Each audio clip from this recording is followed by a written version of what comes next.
So, our next episode is with an absolute powerhouse of a woman, and that's just her level of information retention from her audiobook reading. We were hugely excited to welcome Jennifer Sundberg, who has set up not one but two businesses. She recently exited a very, very well known business that supports boards and is on to her next business, drawing from those experiences and working with children. I think you will find this a hugely inspirational episode. Afterwards, she actually said it's just so easy to set up a company in your 20s, but it gets harder the older you get. And for those people that have set up businesses later in life, it's such a brave thing to do. So I think you'll find her outlook on being an entrepreneur and what encourages you to do that really fascinating. So we hope you enjoy the episode.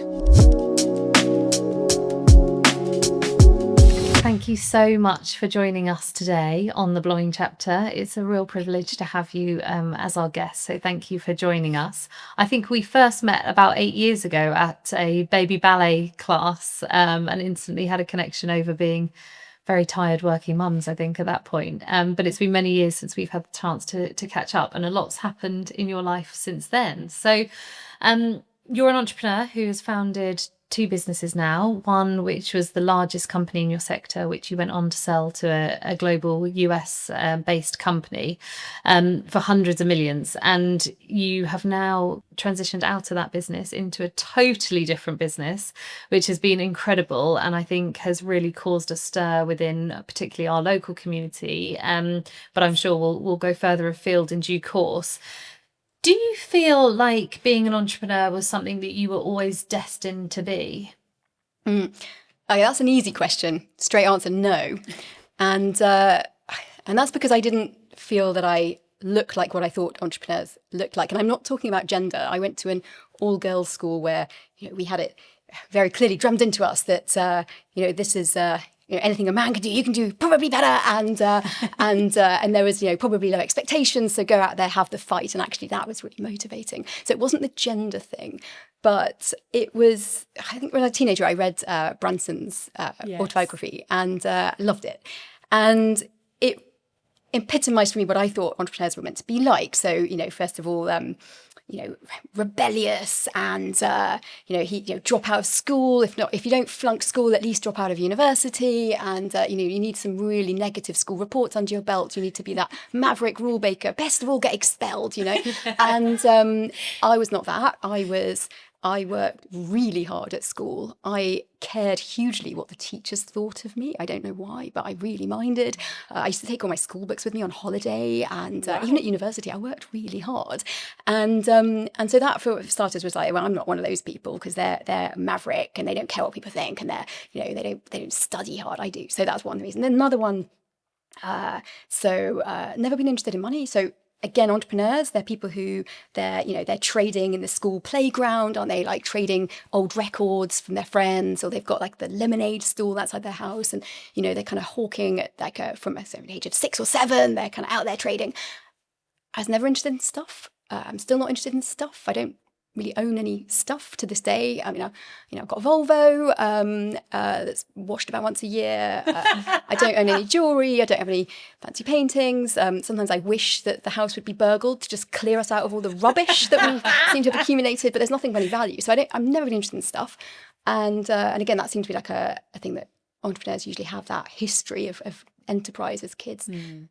And then maybe the third one is I've never been competitive. So I've never had an urge to win, and again, I think that was a pretty solid requirement of an entrepreneur. They're all those things. They're mavericks. They want to make a lot of money, and they want to win, or at least they want to beat other people, and they're competitive. And I've always been wildly ambitious. I've always had that belief that a small committed group of people can change the world. It's the only thing that ever has. To quote somebody else who said that. I've always believed that. I've always wanted to participate in that. And I've always had, a really high capacity for really hard work. But I felt I didn't fit that mould. And so I figured that wasn't ever going to be the path for me. Of course, it has turned out to be the path for me. And I think it really matters that we put this frame around what entrepreneurs look like, because obviously it means there are probably no doubt other people out there too who think that's not what entrepreneurs look like, so I won't try. And that's obviously hugely limiting to both personal development and also to what one can offer the world if you count yourself out of that game. And I think there's lots of good reasons for it. I don't think there's some great conspiracy to try to pitch a certain picture here. I think it's a lot of it's wrapped up in how we form views about everything, right? The extremes cut through, don't they? So the extreme mavericks, they garner the front page, they garner the press. They make the for better press, don't they? Make for good Let's stories. Be honest, yeah. Exactly. But my old my chairman at Boardroom Intelligence was a wonderful woman called Anne Hyatt, and she worked for about 10 years as the right-hand lady to Jeff Bezos, and then for another 10 years, right-hand woman to Eric Schmidt, chief executive of Google. And as she's told me before, Eric Schmidt is an extraordinary chief exec. He's been 20 years leading Google as part chief exec, part chairman. And you don't really hear much about him, right? You don't really, and you can barely pick him out of a lineup, just about, but it's hard because he's not that archetype. He's not the wild, ball-breaking yachts, pop stars, and so being a quieter, more congenial, more somebody more inclined to take counsel from others, more a more humble perhaps person, he doesn't get the airtime, and then he doesn't add to our picture of or expectation of what an entrepreneur or a serious leader in business looks like. So no, in answer to your question, long answer, no, I didn't expect to be an entrepreneur because I didn't think entrepreneurs looked like me. Yeah, it's interesting, isn't it? We have this picture, and there's lots of influencers out there now that are sort of mixing it up, but it is all to be treated as a serious entrepreneur. You've got to be salacious. You've got to live on the front cover. How about you're humble, you're normal, you save your pennies. You don't have to show your wealth and your success. But I do think the world is still aligned to that must show it, must wear it. So people can, I guess, probably congratulate you and give you that sense of success. And we spoke about it earlier, how women don't always divulge, whereas, sorry to say, that sometimes chaps are a little bit more open and overt with it. Yeah, certain character types are, and I guess I guess it's also, some of it's to do with comfort around that narrative, but some of it's also just, mavericks are compelling. Yes. And actually I think I'm maverick in a certain type of way, but not maverick in necessarily the way that gets that kind of notoriety that then helps to amplify that kind of expectation. And you obviously touched on Board Intelligence, which you built from an idea into hugely successful business with your business partner. Against this backdrop of I don't look, feel, smell like an entrepreneur, probably I'm guessing at times feeling a bit of uncertainty on, oh my God, I'm on this path and I don't feel like this is where I would have been, but I am, so go with it. How have you dealt with moments in life where you haven't got that certainty, or you are uncertain and the outcome is not clear, particularly, I guess, in the current time now you've sold out of that business and it's like, what do I do next? Yeah. So I don't think I ever had a feeling of certainty. Certainty feels quite alien to me, but it's not a quality I respect either. So there's a quote from Voltaire where he says, doubt is an unpleasant state, but certainty is a ridiculous one. And I think I've always held that view. And, I'm married to a physicist, mathematician, and I see the world probabilistically. Life is poker, not chess, right? Life is, you place your bets, but there are more, it's not like a chessboard. You can't see all the pieces on the board. The rules aren't known. The rules aren't set. Life is a combination of, playing your hand as well as you can and a massive dose of luck thrown in. And certainty, for me, certainty implies you've stopped thinking. Implies, you're at the point that you're certain you've slammed the door shut, right? And for me, I think that's unintelligent and very self-limiting. Obviously, again, going back to that archetype, I think, again, the archetype of what an entrepreneur is meant to look like is that big bombastic character with certainty. And I think there's a bit of some sort of short circuit in our brains that makes us drawn to those characters, right? People who express certainty can be very compelling, and an awful lot of leaders, big, we look at the political stage, right? Yes. People don't want to be led probabilistically. People want to be led with absolutes. Follow me and I will show you a path to prosperity. That's compelling, not I might. Yeah, And absolutely. so I get it. We've got our cave brains, right? And back in the savannah, that ability to think in absolutes, think fast and make snap decisions. And, you see lion run, don't question it. Yes. It wouldn't have lasted long. So we have evolved to have an affinity for certainty, but I see that as the cave brain, Yes. and not the bit that I aspire to. I also think that lack of certainty probably let us take some of the best decisions that we ever took. So always feeling quite keenly that we could be wrong at any and every stage, and we frequently were, right? I could fill an entire podcast with all of the mistakes we made, but if I think of two things that we did, probably, or quite a few things driven by that lack of certainty. So one, we had really strong reserves. So throughout the period of running Board Intelligence, we kept abnormally healthy cash reserves. Yeah. And, to the point that a financial sponsor, investor would say that's really quite inefficient. You could put that cash to work and generate a faster return.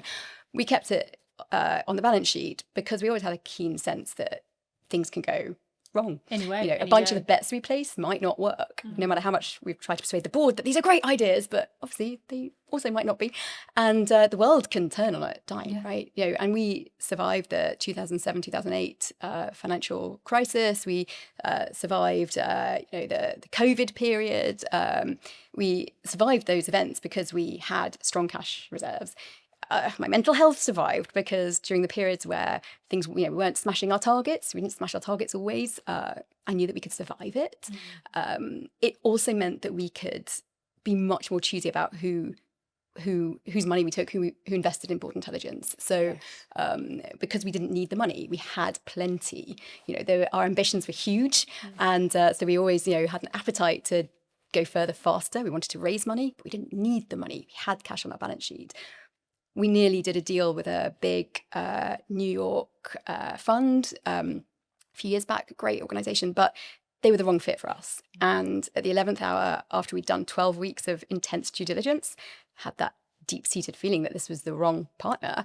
And knackered though we were from the deal process, we pulled out. And we pulled out because we could see this wasn't the right fit. And we didn't need to do the deal. Whereas I think a lot of, certainly tech companies, we were in tech, most tech companies were running on what they call the runway, and they have a certain runway and they're going to run out of cash at a certain point, and they have to do a deal, they have to transact. And at the 11th hour, they can't pull out. No. But we had the option to pull out. We did. And so we were able to then pick a different financial sponsor, took a bit longer, find the partner who we felt we had a really good kind of set of values that we identified. We had a really good click. Yeah. It also meant we could let people go that weren't the right fit, that might be high performing. So, we'd have, one of our best performing salespeople, incredible, wrong values, wrong person for the job.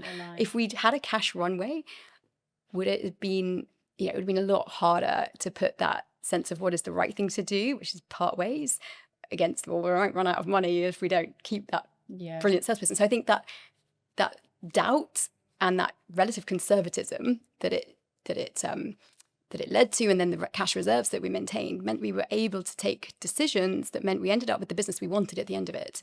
And I can see how easily otherwise we could have ended up with the business that we'd never meant to build, with a set of values and a set of partners and all sorts that weren't by design but were by necessity.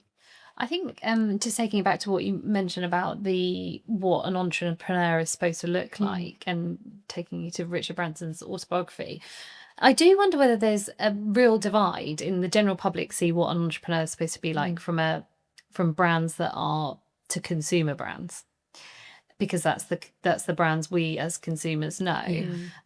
Coming from a tech background myself, the CEOs that I've known in the tech world have actually been very similar to as you describe yourself. Really hardworking, get your head down, don't want the big fanfare around them. And they're obviously B2B businesses. So I think that's right. Entrepreneurs come in every kind of personality type. There's no one kind of shape that an entrepreneur needs to be. Yeah. But we, as the general public, see the ones that are, you know, on the front page that are building this. If I see another Instagram post about building yourself, your personal brand, it's all about that, isn't it? But when you're in a kind of a B2B tech business, you don't necessarily need that. No, and you know, I think a lot of these so-called larger-than-life superhero CEOs are a bit of a myth there too. And I mean, don't get me wrong, like Jeff Bezos, you know, whether you like him or not, my God, he's successful. That's unequivocal. Steve Jobs, mighty successful. Like, these are incredible human beings in terms of their ability to achieve extraordinary things. But going back to Anne Hyatt, my chairman, she explained to me that there is these larger than life CEOs, certainly the ones that she's worked with, in her view, they have been as successful as they are because they have created organizations that enable everyone to think well and use their brains. And it's a myth that all of the best ideas, all of the brilliant ideas stem from them, and that everybody else's job is simply to get in the boat and row behind them. And that's just plainly not true. I mean, Warren Buffett, extraordinary, investor. He credits in fact, the data supports this, the single most successful bet they ever placed at Berkshire Hathaway, his fund, was the decision to back Apple, which he was fiercely against. He was fiercely against it. He was like, I don't do tech. I don't understand tech. I don't do tech. His right-hand man said, I think it's a good bet. He gave him the latitude and off it went. And, single biggest success in their portfolio. Jeff Bezos, Amazon, Prime. Is the hugely successful part of their proposition. That was an idea from a junior engineer who had that idea. It surfaced and Amazon executed.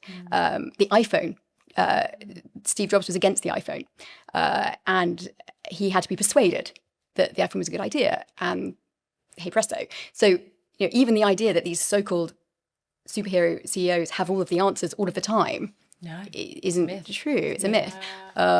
Again, it's a myth we quite like, because we like the idea back to we like the heroes and villains. We like the safety it gives us of there being these all powerful, brilliant people that we can just roll in behind. But it's not actually like that, even where it looks like it is. Yeah, it's fascinating, I think. Hello there. I just want to take a few moments of your time to talk about our episode sponsor, Salacia. I'm here today in their showroom surrounded by just some of their beautiful bathroom products.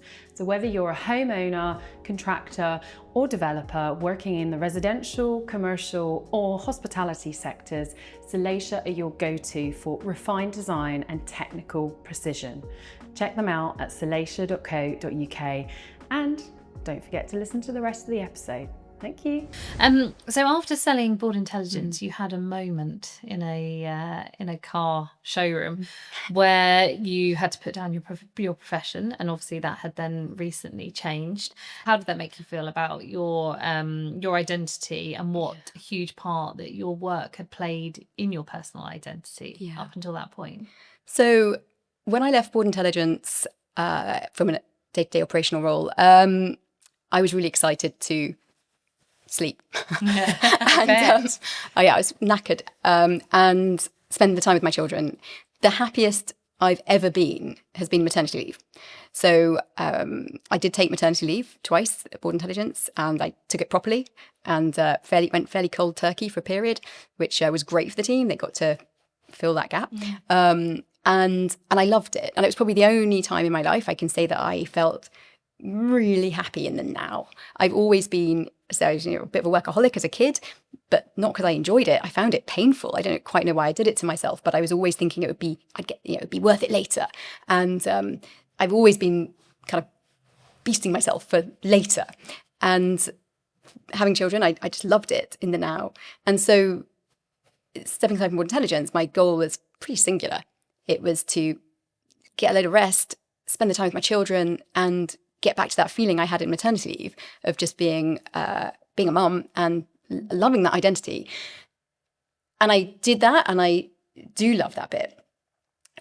Having said that, a little bit of me died when I was buying a Volvo and I had to fill in my profession, some insurance product, and I wasn't sure what to write, and And the guy, I said, oh, I'm not working. What should I say? And he said, oh, I'll just write housewife. So I wrote housewife. And I did feel sad. I felt, somehow like I'd let the side down. I don't know. And nothing wrong with being a housewife as well. To be clear, like, my mother, she did do a lot of work for bereaved people, but she didn't have the income that was commensurate with her intellect and ability. She focused on me and my brother. I'm grateful to that, and I respect that. So it's not a lack of respect for that. I felt that I'd been given huge opportunities in my life, and I didn't feel like I was making. The thought of just sitting out the next, I don't know what have I got left, 40 years until I die, just felt like a very long period of time to just wait for the end to come. Yeah. And writing Housewife, it did something to me. It made me, actually, I'm not sure that's quite where I want it to sort of end. I want to do something else. I think I can. I'd like to try to make a difference and make an impact. And it probably motivated me to get back in the game. Start thinking about what that next. Yeah, and I'd also planned to use the time away from the daily grind to sort the house out, right? Our house is chaos. And, maybe learn how to bake and things like that. After, it was 6 months, the house was still a bomb site. I was still pretending the children had made the cakes that I'd actually made. They just weren't very good. And I knew that I needed a decent excuse. This was like, otherwise I was going to have to start tackling those cupboards. So I was pretty motivated for all sorts of reasons to find a thing that I cared about as much as I cared about board intelligence, and to get out there and do something. And obviously this podcast is the Belonging Chapter. It's all about the middle chapter of life, that sort of the bit where something might be ending, something new might be starting. What was your, I suppose, internal dialogue when from that car showroom point to I'm going to try and bake, I'm going to do this, I'm going to do this? Was something in your head going, oh, but you could do a bit more, do a bit more? Or was it holding you back, going, you've had your best time at boarding? Like, where was your head at? Because I think sometimes that gets in the way of everything, frankly. To try to put out any coherence would be tricky, but I was spending a lot of time reading, if you can call audiobooks reading. And my kids were at a school that was quite a long way away. So the school run was insane, or is insane. And after I've dropped them or on my way to pick them up, I've got, a good 45 minutes, sometimes even an hour, sometimes more, often stuck in traffic. And I really lent into audiobooks and just kind of eating books. And I get through like a book a week or a fortnight, like big chunky books. And I was really going deep on the field that I'd gotten interested in just before I'd left Board Intelligence. So at Board Intelligence, our role was to create the conditions for boards to think well and take good decisions.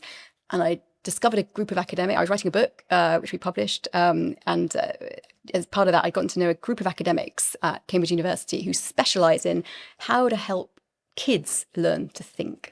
And I found their work fascinating. And I like to think I kind of made friends with them. And when I left Board Intelligence, I was already starting to think like, that is just super interesting and I want to learn more. And so I went big into this field of how do we teach kids to think, reading lots about also big history and all of the obstacles in the way of thinking. I'd spent 20 years watching the obstacles in the way of, some of the smartest people in business, the obstacles that get in the way of them being able to think well. And I was matching that with trying to learn more about other communities, other places where thinking can be hard but matters.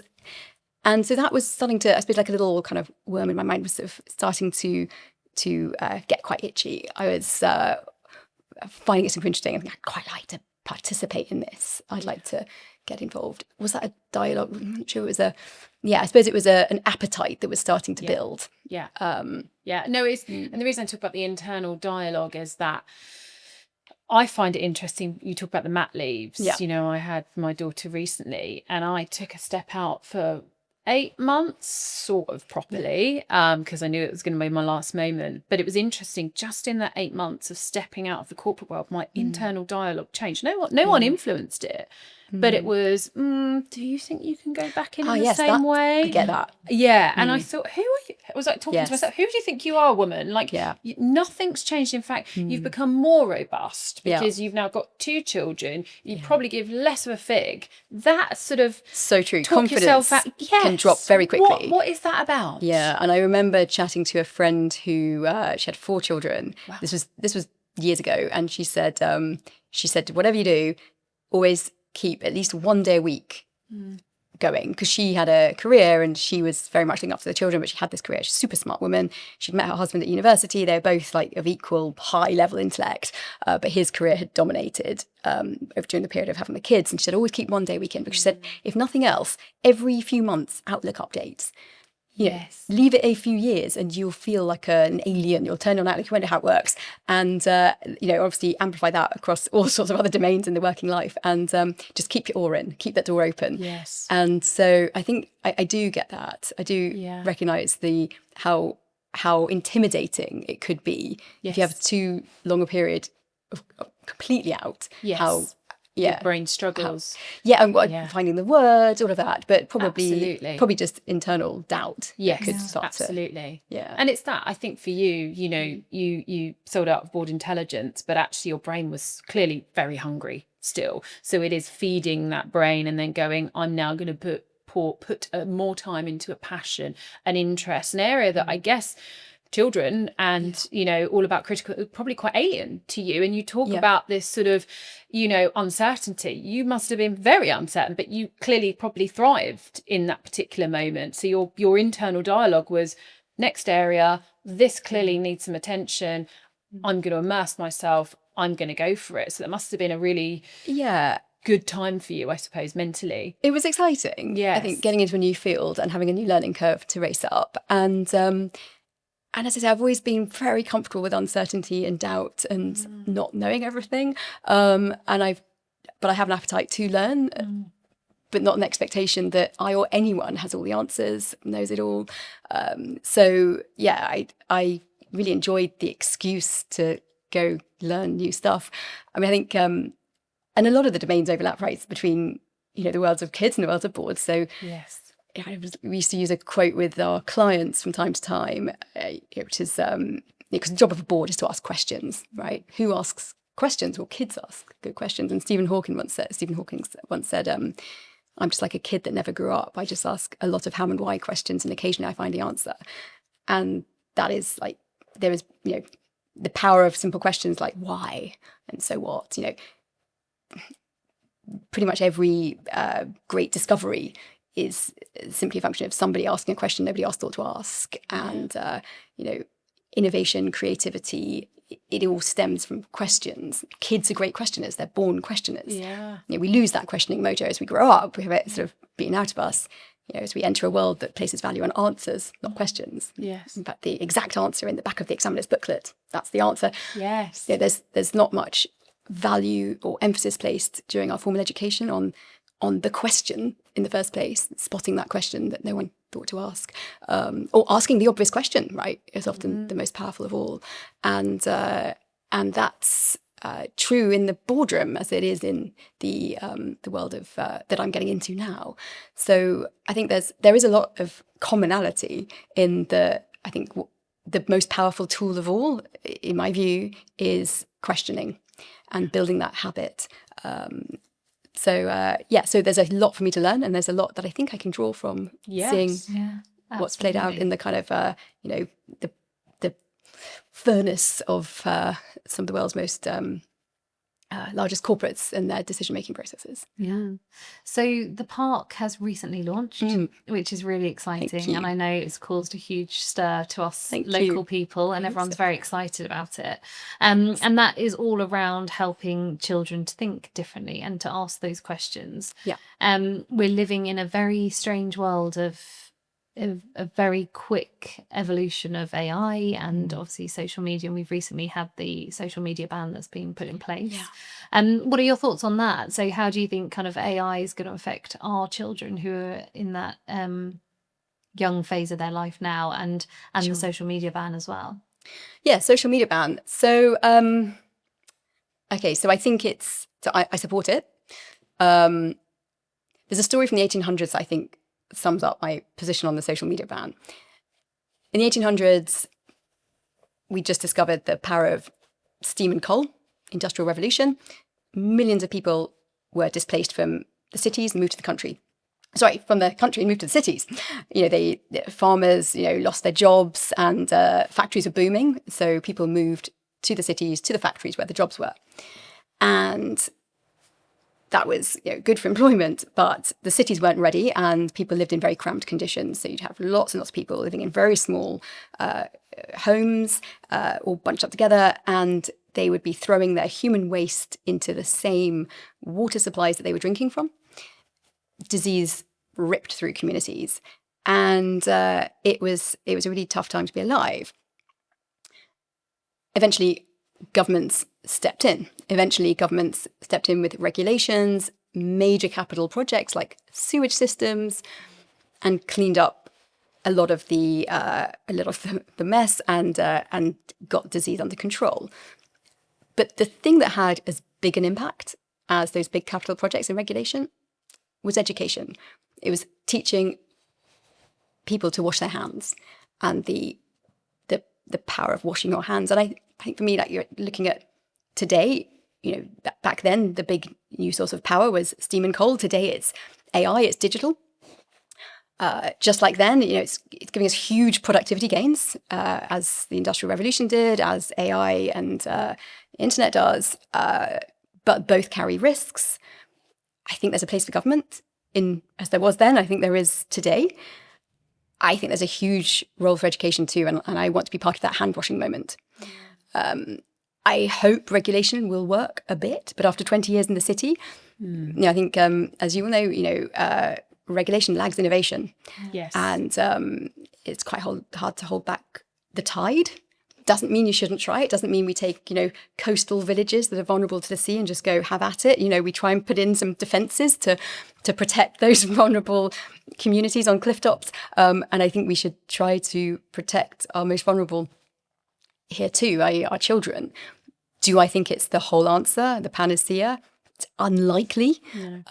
And I think if we can teach kids the habits to think well, to question, then we prepare them better. I mean, you don't get to choose the period your kids grow up in. You do get to choose how prepared they are for it. And I do think there's a lot we can do to give our kids the best chance of turning the possibilities of AI and even social media into the best that it has to offer, and mitigating those downside risks that, of course, it also carries.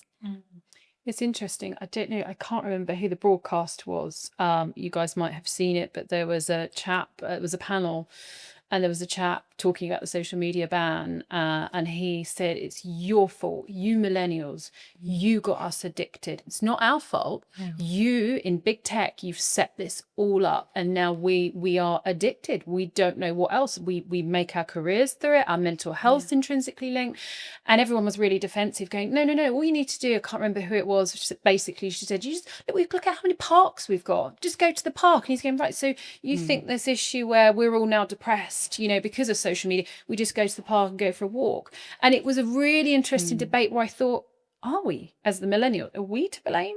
What have you got a view on that at all? Are we to blame? I mean, I think it's just not very useful I think it's, well, it's not even just because I'm trying not to be mean to any community. I just think, the reality is tech evolves, and, it's, back to capitalism is the best system we've got.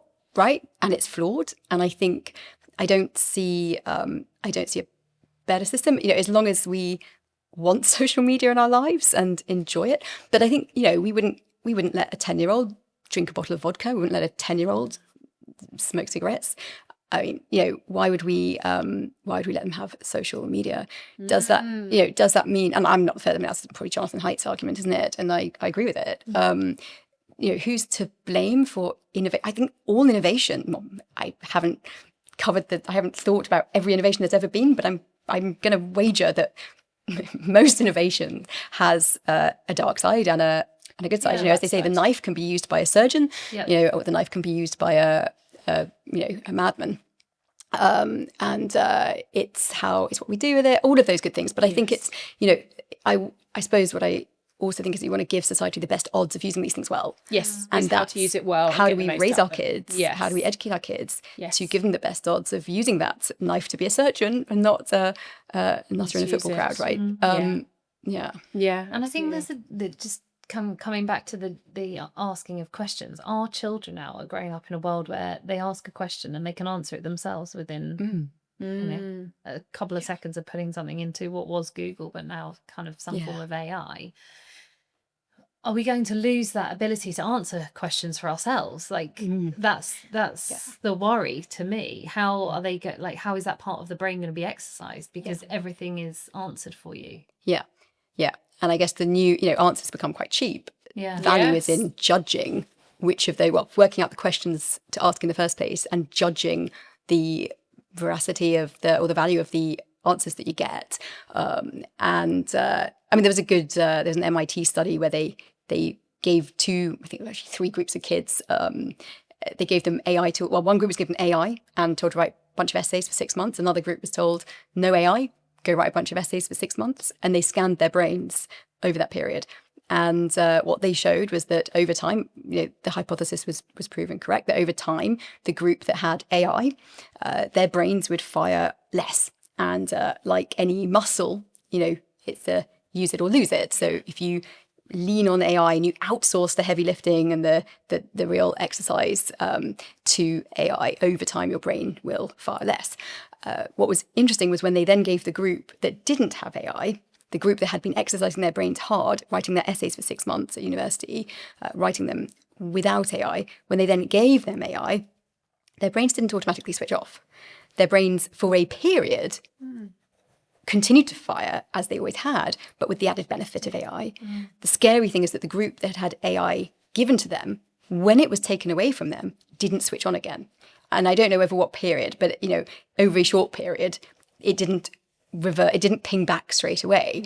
And I guess the takeaway then is, if we can build that muscle, if we can help kids at the right age and stage build a really strong thinking muscle, pair it with AI, perhaps they fly higher. Yes. But never get to build that muscle, and that's really quite a scary prospect. It is. It's been fascinating talking to you. Firstly, I wish I could read as many books as you, because I can tell, the facts. You're so welcome to do my school run for me. I will do it. Honestly, that is clearly the secret, isn't it? It's the audiobooks in the car. Loving them. But it's been fab talking to you. It's a fascinating story and amazing how you've been able to use that board, intelligence experience and actually reuse it and adapt, but for children, to try and instill that thinking, which I think is very timely given the advent of or the increased use of AI. So thank you for coming along today. Thank you for having me. Thanks so much. Thanks.